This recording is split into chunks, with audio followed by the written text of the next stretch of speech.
एक शिष्य की कहानी।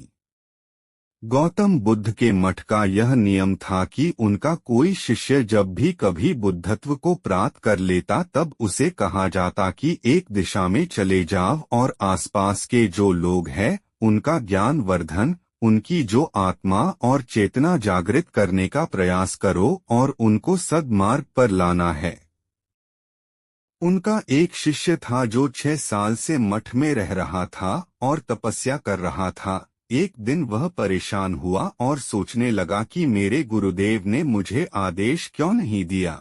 इसी बात पर नाराज होकर वह गौतम बुद्ध के पास गया और कहने लगा कि मेरी तपस्या में ऐसी क्या कमी रह गई? क्या मैंने ज्ञान अर्जित नहीं किया और अब तक आपने मुझे आदेश नहीं दिया कि जाकर किसी दूसरे जगह पर अपना ज्ञान बांटो, और क्या मैंने बुद्धत्व प्राप्त नहीं किया है?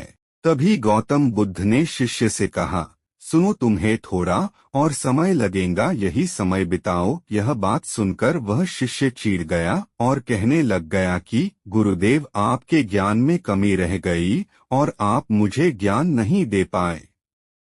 गौतम बुद्ध को लगा कि ये समझेगा नहीं और कहा, ठीक है, कल सुबह पूर्व दिशा में एक गांव है, वह जाना और वहां से भिक्षा लेकर आना और अपना पूरा दिन वही बिताना और कोशिश करना कि वहां के लोगों को थोड़ा सा ज्ञान बांटना और आकर मुझे बताना कि अनुभव कैसा रहा।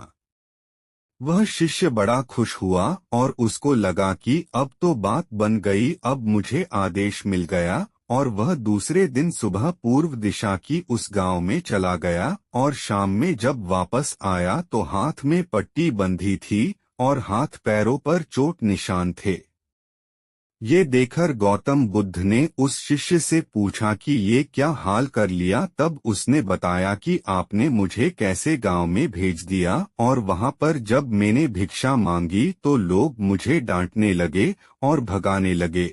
एक व्यक्ति सिर्फ वहां पर मुझे भिक्षा दी, वो भी जमीन पर फेंककर, और कहा कि ले जाओ इसको। इतने बुरे गांव में आपने मुझे ज्ञान बांटने के लिए भेजा, अब आप मुझे कल किसी और गांव भेज देना, मैं जाकर के ज्ञान वहां देकर आता हूँ।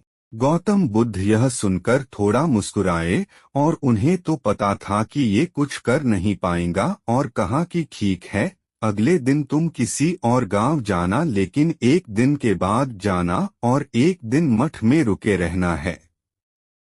अब की बार गौतम बुद्ध ने अपने दूसरे शिष्य को उस गांव में भेजा जहां अपने उस शिष्य को भेजा था, और शाम में जब वह शिष्य वापस लौटा था तो उसकी भी हालत वही थी और हाथ पैरों में चोट लगी और पट्टी बंधी हुई थी।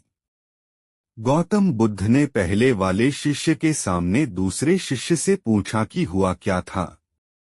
तब उसने कहा कि जिस गांव में आपने मुझे भेजा था वह के लोग बड़े भोले भाले हैं, भिक्षा दे नहीं रहे थे, और एक व्यक्ति ने मुझे जमीन पर फेंककर भिक्षा दी और मैंने उसे स्वीकार कर लिया और उसे आशीर्वाद दिया कि तुम्हारा कल्याण हो।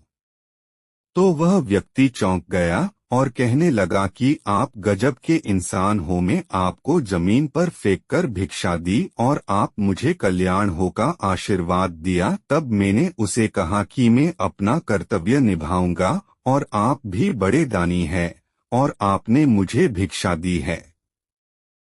उसके बाद में जब वह से निकल रहा तब मैंने देखा कि एक बच्चा बीमार था और मैं जंगल में गया तब वहां से जड़ी बूटी लाने, और जब मैं लौट रहा था तब कुछ लोगों ने मुझे पकड़ लिया और पूछने लगे कि यह जड़ी बूटी कहाँ लेकर जा रहा हूँ। तब मैंने उनसे निवेदन किया कि मुझे छोड़ दो, एक बीमार छोटे बच्चे की मदद करनी है, और तब उन्होंने मुझे छोड़ दिया। जब मैं गांव में वापस आकर उस बच्चे की मलहम पट्टी कर रहा था तो तभी गांव वाले मुझ पर हमला करने लगे। तब उस दानी व्यक्ति ने जिसने मुझे जमीन पर फेंककर भिक्षा दी थी उसने गांव वालों को रोका और कहा कि यह ठीक व्यक्ति है और इसे अपना काम करने दो। जब मैंने जड़ी बूटी लगाई तो बच्चा ठीक हो गया और सब मेरे लिए तालियां बजाने लगे। सभी गांव वाले कहने लगे कि कल फिर आएगा। गुरुदेव मुझे कल फिर उस गांव में भेजिएगा क्योंकि वह बड़े ही भोले लोग हैं, समझते नहीं है, बस प्यार बहुत है। और अब की बार कोशिश करूंगा कि थोड़ा प्यार और उनके पास पहुंचाने का और ज्ञान उन तक पहुंचाने का। वो सब ज्ञानी तो लेकिन बस जब अनजान व्यक्ति से बात करने में डरते हैं।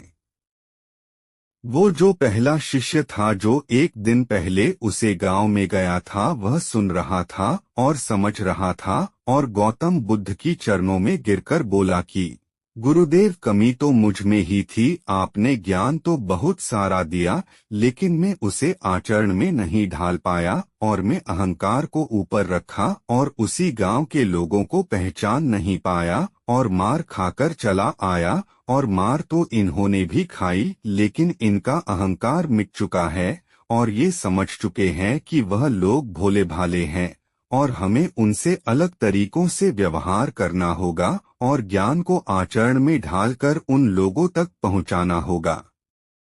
सीख। अच्छा इंसान बनने पर ध्यान दीजिए, अच्छा समय अपने आप चला आएगा। हम अच्छा समय लाना चाहते हैं लेकिन अच्छा इंसान नहीं बन पाते हैं और सारी गड़बड़ बस यही हो जाती है।